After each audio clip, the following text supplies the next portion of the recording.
Telugu flame YouTube channel ఇప్పుడే subscribe చేసుకోండి.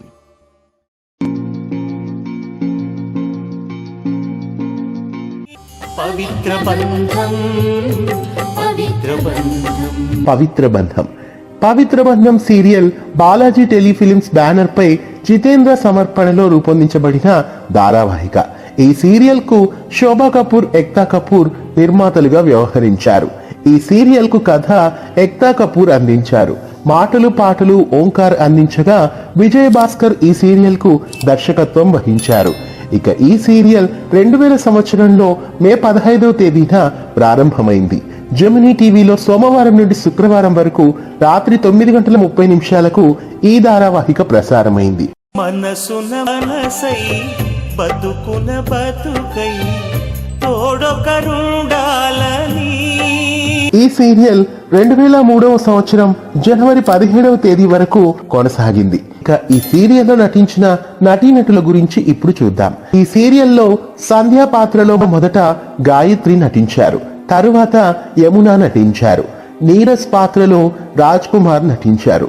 అలాగే నీరజ్ కొడుకు శాండీగా కూడా ద్విపాత్ర అభినయంలో రాజ్ కుమారే నటించారు. ఈ సీరియల్లో సర్వారాయుడు పాత్రలో నర్రా వెంకటేశ్వరరావు నటించారు. శశిరేఖ పాత్రలో లత నటించారు.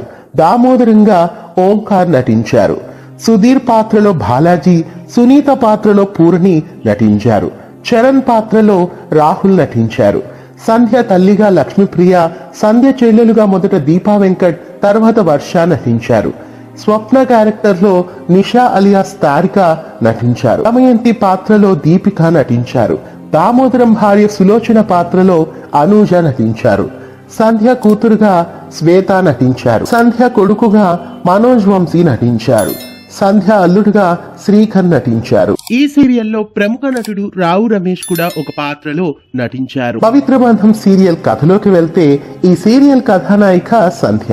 సంధ్యకు ఓ చెల్లెలు, అమ్మ ఉంటారు. సంధ్య ధనవంతురాలైన సర్వారాయుడు కుటుంబానికి కోడలు అవుతుంది. సర్వారాయుడు భార్య శశిరేఖ, పెద్ద కొడుకు నీరజ్, రెండవ కొడుకు సుధీర్, రెండవ కోడలు సునీత, కూతురు స్వప్న ఆ కుటుంబంలో ఉంటారు. వాస్తవానికి నీరజ్ మతి స్థిమితం లేనివాడన్న విషయం దాచిపెట్టి సంధ్యతో పెళ్లి చేస్తారు. సంధ్యతో పెళ్లి ఆపాలని ప్రయత్నించిన రెండవ కోడలు సునీతను కుర్చీలో కట్టిపడేసి బంధించి ఉంటారు.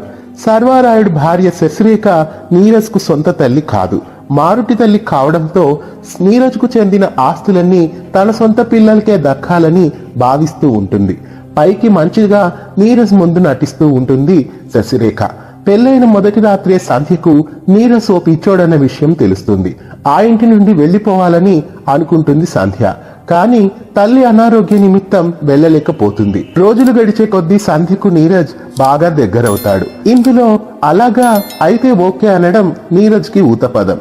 సంధ్య నీరజ్ కు ట్రీట్మెంట్ ఇప్పించి నయం చేసే ప్రయత్నం మొదలు పెడుతుంది. శశిరేఖ తమ్ముడు దామోదరం దమయంతి డుంబులతో కలిసి ఇంట్లోకి ప్రవేశిస్తాడు. శశిరేఖ చిన్న కొడుకు చరణ్ అనామిక అనే అమ్మాయిని ఇంటికి తీసుకొని వస్తాడు. వాళ్ళు ప్రేమ వివాహం చేసుకుంటారు. సంధ్యకి చరణ్ అండగా ఉంటాడు. సంధ్య నీరజ్ కు నయం చేయించడం ఓర్వలేకపోతుంది శశిరేఖ. అక్క తమ్ముడు నీరజ్ కు నయం కాకుండా శతవిధాలుగా ప్రయత్నాలు చేస్తారు. మొత్తానికి సంధ్య నీరజ్ కు నయం చేసి ఆఫీస్ కు పంపేలా చేస్తుంది.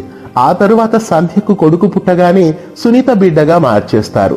శశిరేఖ సంధ్య బిడ్డని చంపేస్తుందని భయపడి ఫ్యామిలీ డాక్టర్ సునీత బిడ్డగా పెరిగేలా చేస్తుంది. ఆ తరువాత తిరుపతికి వెళ్లిన నీరజ్ సంధ్యల కారు యాక్సిడెంట్ చేయిస్తారు శశిరేఖ, దామోదరం. అందులో సంధ్య చనిపోతుంది. నీరజ్ దిగ్భ్రాంతి చెందుతాడు. కానీ సంధ్య చనిపోయి ఉండదు. కారు ప్రమాదంలో ముఖం కాలిపోయి ఉంటుంది. నీరజ్ కు ట్రీట్మెంట్ ఇచ్చిన డాక్టరే సంధ్య ముఖానికి ప్లాస్టిక్ సర్జరీ చేసి సరికొత్త రూపాన్ని ఇస్తారు. సంధ్య సౌందర్యగా మారుతుంది. పని మనిషి సౌందర్యగా సంధ్య తన ఇంట్లో అడుగు పెడుతుంది. తరువాత ఆ ఇంటి కోటలై అందరి ఆట కట్టిస్తుంది. కొంతకాలం తర్వాత సౌందర్య సంధ్య అన్న విషయం అందరికీ తెలిసిపోతుంది. ఆ తరువాత సంధ్యకు మరో కొడుకు కూతురు పుడతారు. సునీత దగ్గర ఉన్నది సంధ్య కొడుకే అన్న విషయం అందరికీ తెలిసిపోతుంది. సంధ్య కొడుకు శాండీ, కూతురు శ్వేతల కథ పెద్దవాళ్ళయ్యాక కొనసాగుతుంది. దామోదరం భార్య, కొడుకు కూడా వస్తారు. శాండీ చెడు సావాసాలు కలిగి ఉంటాడు. ఇంకా సంధ్య కూతుర్ని చేసుకునేవాడు తనని టార్చర్ పెడుతూ ఉంటాడు.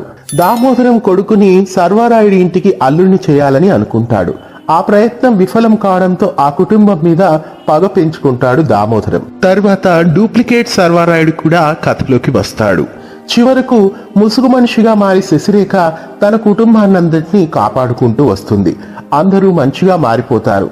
సర్వారాయుడు శశిరేఖలకు షష్ఠి పూర్తి చేసి మొదటి రాత్రి ఏర్పాట్లు చేసి కంటే కూతుర్ని కనాలి అంటూ తరువాత వచ్చే సీరియల్ కు వెల్కమ్ చెబుతారు. ఇది పవిత్ర బంధం సీరియల్ కథ. ఈ సీరియల్లో దామోదరం అక్క అంటూ శశిరేఖ దగ్గరికి వచ్చి ఆ రోజు జరిగిన న్యూస్ అన్ని ఒక్కొక్కటిగా ప్రేక్షకులకు తెలియజేసేవారు. పవిత్ర బంధం సీరియల్ అప్పట్లో మంచి విజయాన్ని సాధించింది.